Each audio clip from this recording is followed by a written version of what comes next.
Тетя Сара, дядя Брам и мой друг Федор. Расскажу вам по секрету пушный анекдот. Купил на базаре сосед попугая.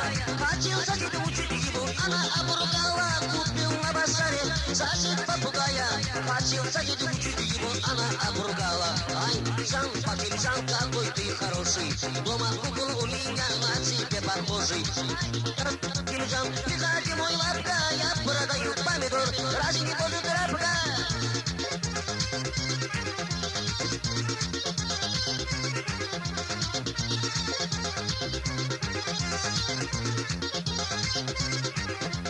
Если ты меня не любишь, я рыбка кора пойду. Ты меня больше не увидишь, я как рыбка уплыву. Если ты меня не любишь, я рыбка кора пойду. Ты меня больше не увидишь, я как рыбка уплыву. Ай, Жан, папин Жан, какой ты хороший. Дома кукла у меня на тебе похожий. Ай, Жан, папин Жан, приходи, мой лапка, я продаю помидор. Разве не может рабка?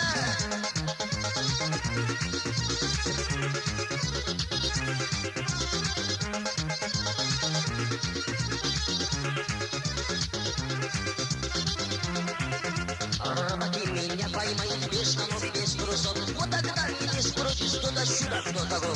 Рыбаки меня поймают без штанов и без трусов. Вот тогда не спросишь, кто-то сюда, кто того. Ай, Жан, папин Жан, какой ты хороший. Дома кукла у меня на тебе похожий. Ай, Жан, папин Жан, приходи, мой лапка, я продаю помидор. Разве не может рабка?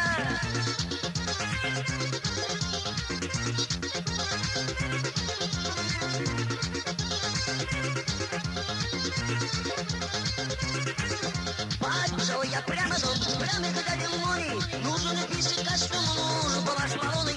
И, конечно, и макет, и пальто передачу. А не тут ты старых хрис не построишь дачу. И, конечно, и макет, и пальто передачу. А не тут ты старых хрис не построишь дачу. Ай, Жан, папин Жан, какой ты хороший. Дома кукла у меня на тебе похожий. Ай, Жан,